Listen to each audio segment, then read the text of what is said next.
Hey guys, what's going on? Pickles Therapy here, and today I'm going to be doing a quick commentary slash news little thing. I'm going to call it a commentary, but it's going to be about Microsoft getting back in the game. Now, as some of you know, E3 came up quite a while ago, June 10th and 11th. It was a pretty important, convention, seeing that both the PS4 and the Xbox One would be there.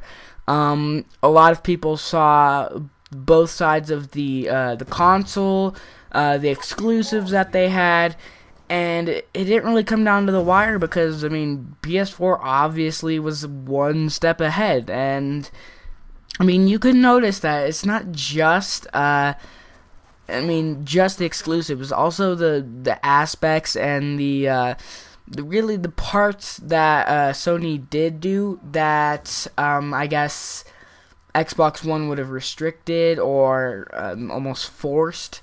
And in this case, it would have been the always online DRM and the used games fee, used games, stuff like that. You know what I'm talking about.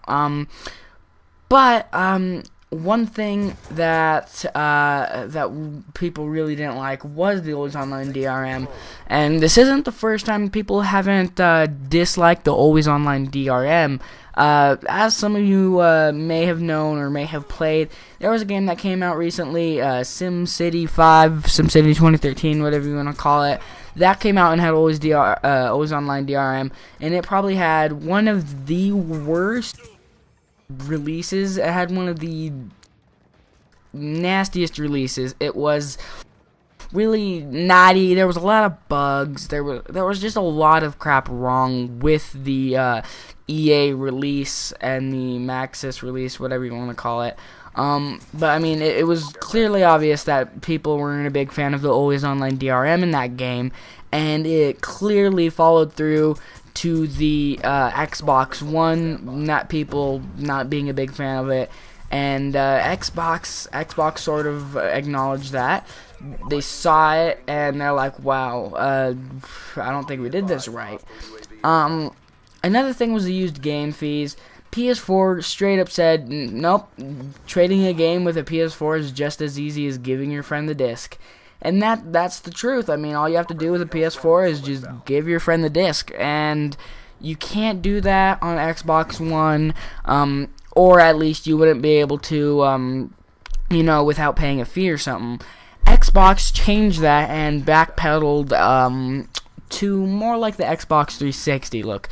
They released an official statement. Sorry about my dogs in the background. But they released an official statement saying something along the lines of you will not need to be online at all as long as you set up the game while you're online. Something like that. It's not exactly spot on, but something like that. But pretty much what they're saying is that you only need an internet connection while setting up the console, which most people will be able to accomplish that, and then you'll never need it again. So that's good news for you, you people who want to play like on boats and stuff. That doesn't make sense. But anyway, if you want to play with boats, then yeah, you can play with boats.